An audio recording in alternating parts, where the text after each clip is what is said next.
আমি তাফসির করবার এসে চাষতলে বসে বেড়াতে কুড়াতে আমি নিজেও কিন্তু দাওয়াত দিই, মাঝে মধ্যে ঘোরার ডিমও আসে না। ওরা মনে করে হুজুরের দাওয়াত কবুল করে যদি তাফসিরে যায়, আমরা যে দল করি পার্টি করি সেই পার্টির প্রতি আমাদের ঘৃণা আসবে, সুতরাং আমরা তাফসিরই শুনবো না। তাফসির বাদ দিলে দেব, পার্টি কোনো দিন বাদ দেব না। জাহান্নামি কবুল করব, জান্নাত ছাড়া দিলে দিব, কোরআনের তাফসির বাদ দিলে দিব, তবু যে দল করি এই দল কোনো দিন বাদ দেব না। কিয়ামতের ময়দানে এই দল যাবে যেখানে, ওই লোকটাও যাবে সেখানে। বলেন তো এই দল যাবে যেখানে, এই দল পূজা লোকটা করতেছে এই লোকটাও যাবে সেখানে। আল্লাহ কি বলেছে? দল যদি করতে চাও, দল করার জন্য হুকুম দিয়েছি আমি, দলটা করতে হবে আমি যে কোরআন নাজিল করেছি কোরআন কায়েমের দল ছাড়া মুসলমানদের জন্য অন্য কোনো পার্টি করা সম্পূর্ণ হারাম। কে বলেছে? বিশ্বাস হয়?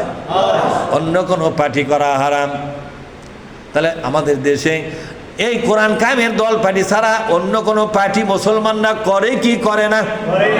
এমনকি অনেক মসজিদের ইমামও মানুষের আইনের পার্টি করে, ইমাম পার্টি করে, মুয়াজ্জিন পার্টি করে, কমিটির সভাপতি ওই পার্টি করে, কমিটির সেক্রেটারি ওই পার্টি করে। তাহলে বোঝা গেল এই মসজিদের ইমাম থেকে শুরু করে কমিটির যারা আছে সবার সাথেই শিরকের সম্পর্ক আছে। আছে না? জোরে কন। যে মৌলবি শিরক করবে এই মৌলবির আমলনামার মধ্যে কোনো ইবাদত থাকবে না, বাতিল হবে। তাহলে যে মৌলবির আমলনামাত ইবাদতই শূন্য হয়ে গেছে সেই মৌলবি এসে আমাদের ইমাম হয় মাথার ওপর চড়ে আসতেছে। এই মৌলবীর পাশে নামাজ পড়লে আমাকে নামাজের যে কি হবে আল্লাহ জানে, কেন যেন মনে হয় আমাকে নামাজের হাড়হাড্ডি ঘুরে হয়ে যাবে। কথা ঠিক না ভাই? ঠিক। হাই রে ভাই, এই জন্য আল্লাহ তাআলা বলছেন, ভালো করে বুঝুন। খারাপ লাগতেছে? এটা আমি বাস্তবতা দিয়ে বুঝাচ্ছি। খারাপ লাগতেছে? তাহলে বলেন তো শিরক করবেন আপনি? হ্যাঁ, এইরকম শিরক করবেন নাকি?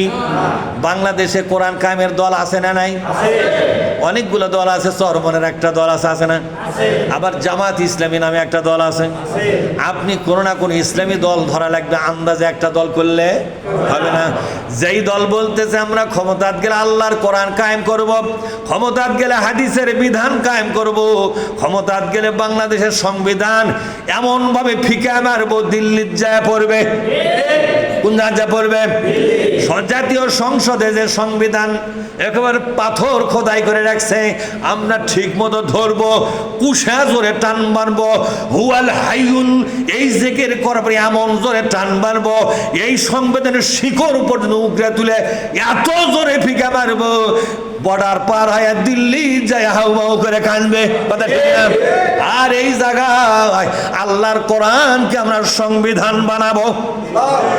এই আওয়াজ, এই দাওয়াত, এই দাবি যারা করতেছে সেই দল বাদ দিয়ে তুমি যে দল করতে গেছো ওই দলের অফিসে যায় দেখো খালি বিড়ির পাছা পাওয়া যায়। ঠিক না ভাই? জোরে এখন তুমি এমন একটা দল করো যে এই দলে বছরে একবারও কোরআনের তাফসীর হয় না, হাদিসের কোনো আলোচনা নাই। তোমার দলের অফিসের মধ্যে গেলে বিড়ির পাছা, সিগারেটের পাছা ছাড়া কিছু পাওয়া যায় না। আর আমরা বাংলাদেশ জামাত ইসলামীর অফিসে যদি যান, নামাজের সময় জামাতের সাথে নামাজ হয়, গোটা অফিস ভরা কোরআন হাদিস দেওয়া ভরা আছে।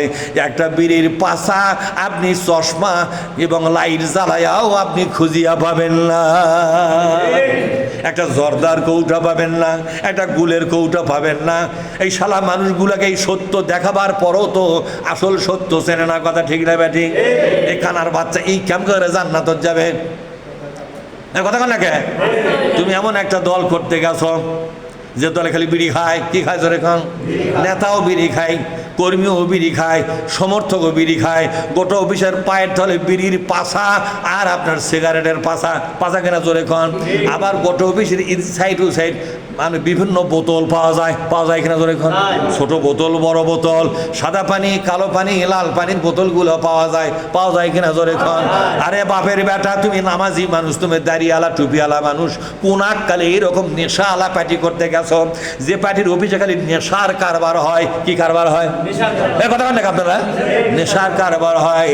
নামাজের আজান যখন হয় ওই পার্টির অফিস থেকে 2-4 জন লোক জুমার নামাজ পড়বে যায়, বাদ বাকি নতুন করে সিগারেট ধরা। এরকম একটা পার্টি তুমি টুপিওয়ালা মানুষ হ্যাঁ করবে আর গেলে, তুমি নামাজি লোক হ্যাঁ করবে গেলে, তোমার নামাজের আর দাম আছে? হ্যাঁ, তোমার কোনো হিজার আক্কাল আছে?